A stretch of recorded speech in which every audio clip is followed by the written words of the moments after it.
this plane crash in D.C., man. It's just crazy. Yeah. A mid-air collision with a U.S. Army Black Hawk helicopter? I know. That's just terrifying to even think about. It really is. 64 passengers on that commercial jet. Yeah. It's just, Unthinkable. unthinkable. And right near Reagan National Airport, too. Exactly. I mean, a lot of people fly in and out of there. Yeah, so this Yahoo News article we're looking at, Right. it's titled, Trump asks why Army helicopter didn't avoid passenger jet as military faces uncomfortable questions. Mm. And that's what we're going to kind of dive into today. We're going to unpack what we know so far about this crash, look at the different reactions, and explore some of the bigger questions it's raising. Yeah, this is the big one. It is. You've got a major tragedy intersecting with politics, military operations, public safety concerns. It's a lot. Yeah, there's a lot to unpack. So right off the bat, Yeah. Trump took to Truth Social and basically said, why didn't the helicopter get out of the way? Yeah, he even said The helicopter was going straight at the airplane. straight at the airplane, yeah. And even criticized the air traffic controllers, too. Yeah, and it's interesting because this is the same Trump who's repeatedly claimed there's a deep state working against him. Exactly. He's made those accusations against the Secret Service intelligence agencies in the past. Right. So is he saying now that the military is part of that? Well, he doesn't say it explicitly. Right. But that is definitely how some people are interpreting it. Yeah. And that's what makes this so potentially explosive. Yeah. Right.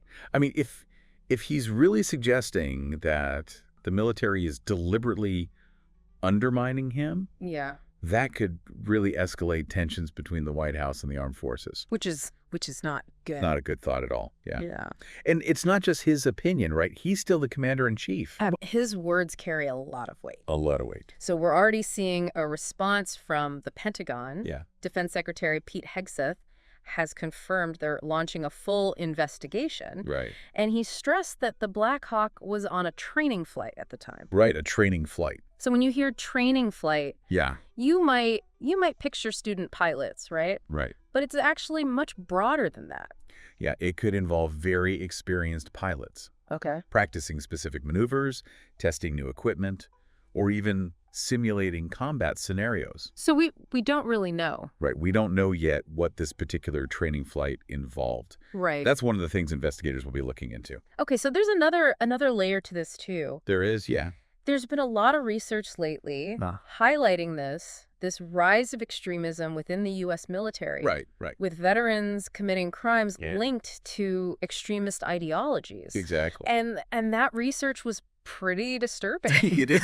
And it makes you wonder if this crash is going to fuel public anxiety about extremism in the military, even if there's no evidence it was a factor in this specific case.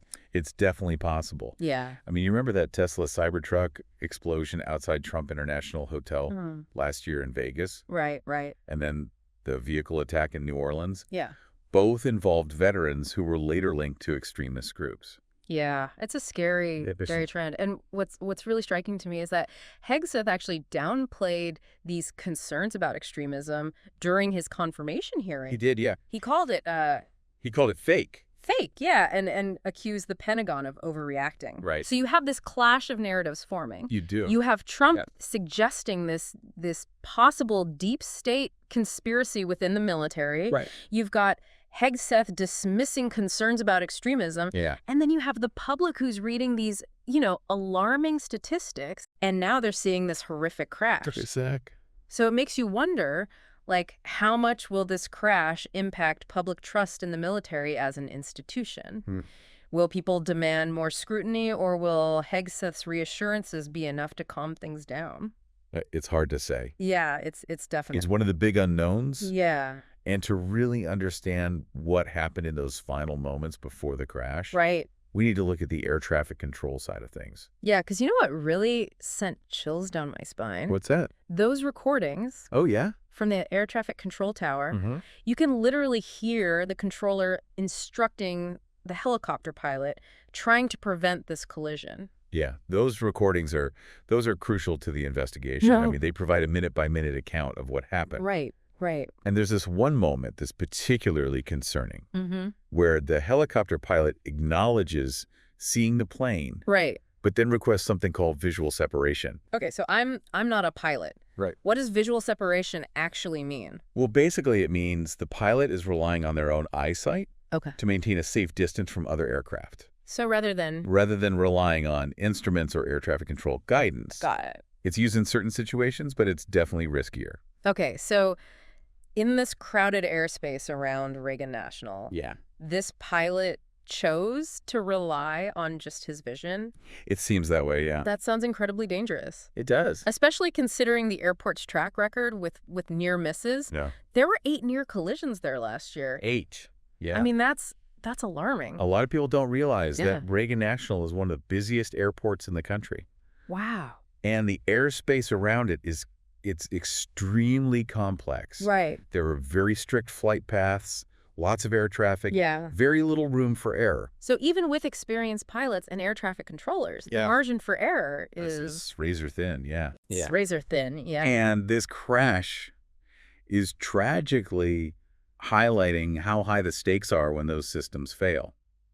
Yeah. So we've got a lot to unpack here. We do. You have Trump hinting at a deep state conspiracy, the unsettling rise in extremism linked to veterans, these chilling air traffic control recordings, and the inherent risks of flying in and out of Reagan National. There's a lot.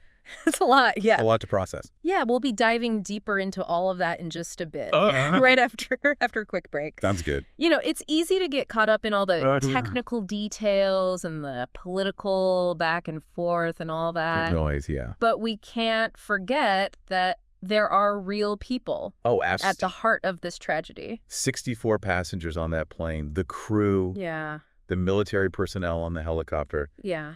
Families, friends. His family's friends. Lives that have been just shattered. And just thinking about what those families are going through right now. Waiting for news, hoping for a miracle. Right. And then having to face this unimaginable loss. It's a powerful reminder that behind all the headlines, all the political noise, there's a deeply human cost to these events. So we're digging deeper into this crash. There are still so many unanswered questions. Yeah. But one thing that keeps coming up, What's that? both from Trump and in the article, is this phrase, going straight at the airplane. Right. What are we supposed to make of that? Well, it's a very loaded phrase. Yeah. But until we have the full picture from the investigation, it's impossible to say what it really means. Right. Was it a deliberate act?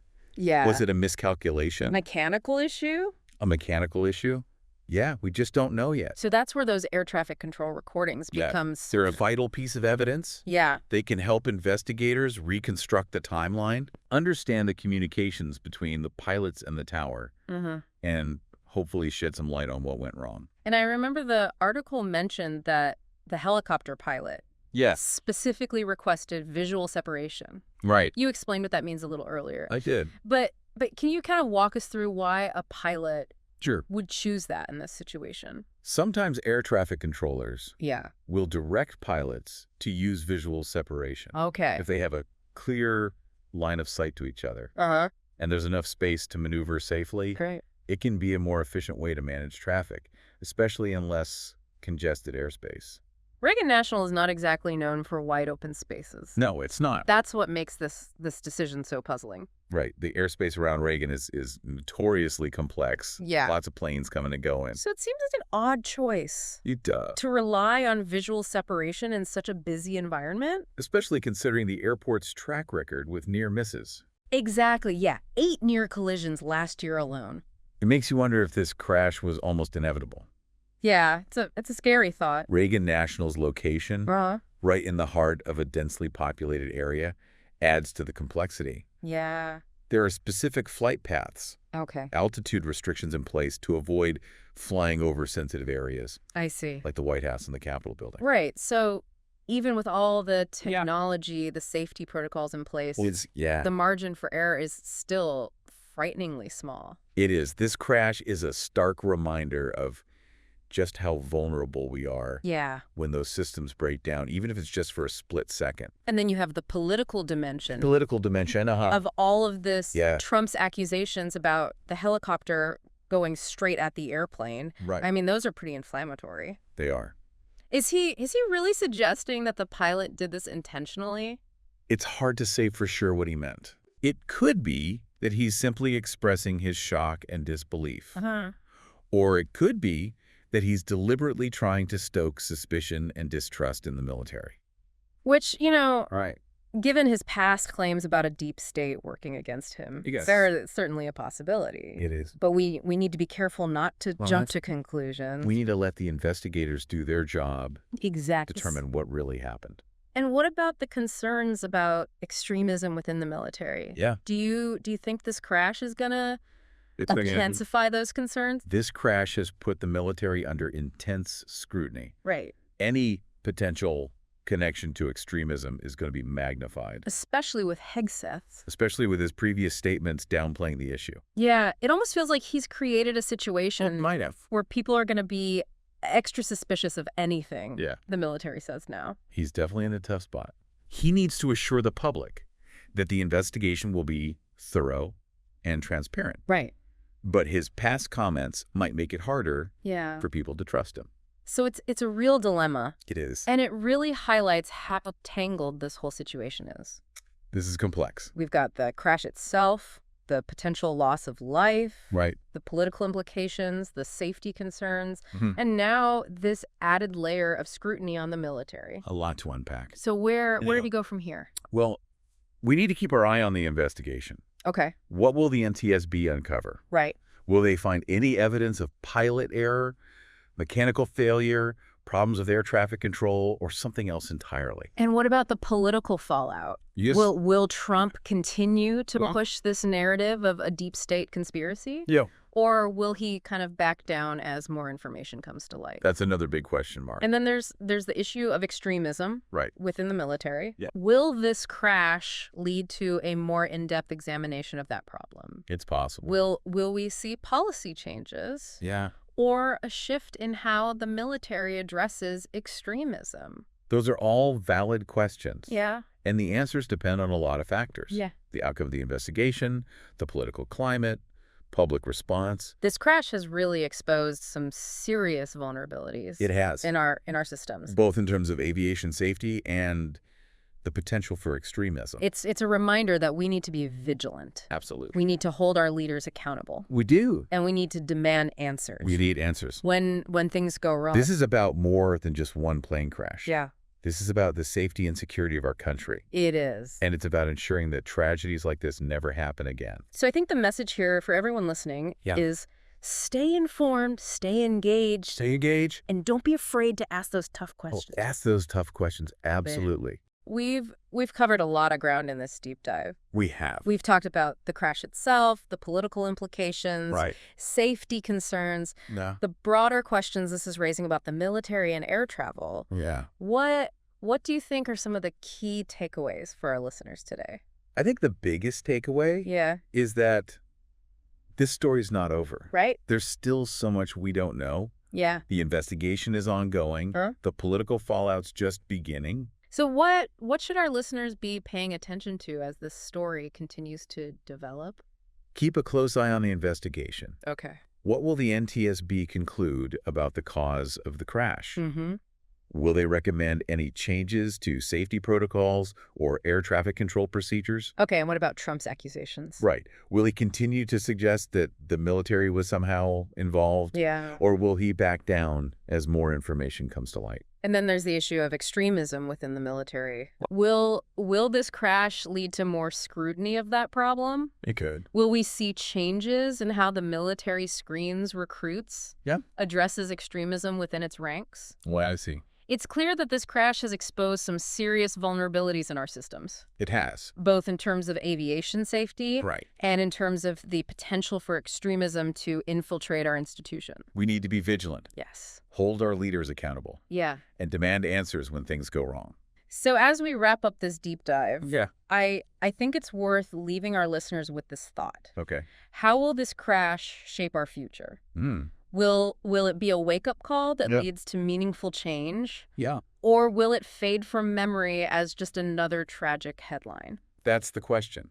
Only time will tell. It will. But the choices we make in the coming weeks and months will determine the answer. Yeah. You know, we can't lose sight of the fact that lives were lost, families were torn apart. Absolutely. And a community is now grappling with this horrific event. Yeah. Sometimes when we're analyzing these, these complex situations, it's easy to get caught up in the big picture and forget about those individual human stories. Human stories, yeah. So I think it's worth taking a moment to acknowledge the victims of this crash, their families. They're in our thoughts.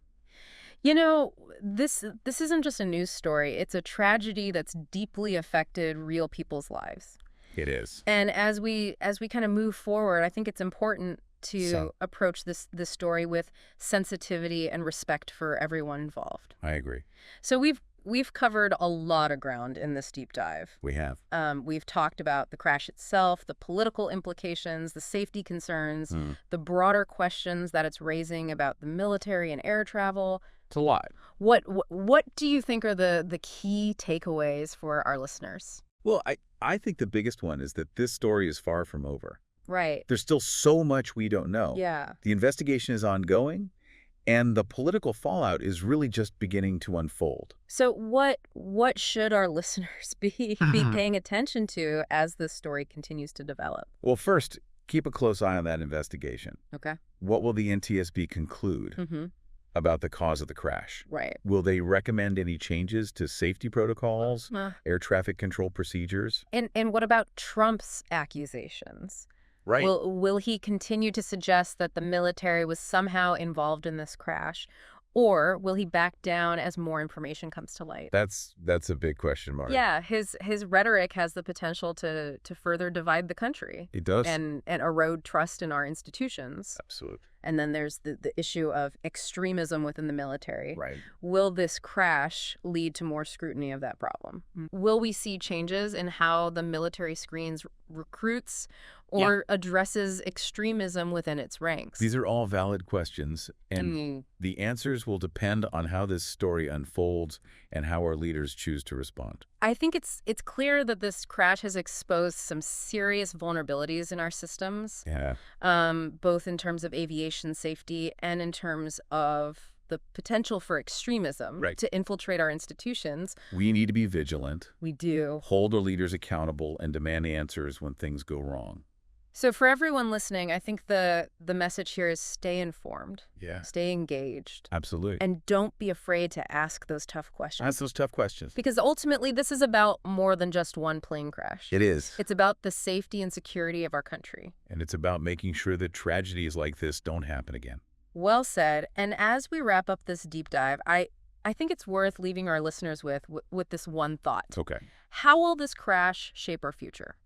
Good question. Will it be a wake-up call that leads to meaningful change? Or will it just fade from memory as another tragic headline? We'll see. Only time will tell, but the choices we make in the coming weeks and months will determine the answer. They will. Thanks for joining us for this deep dive. We'll be back next week with another one.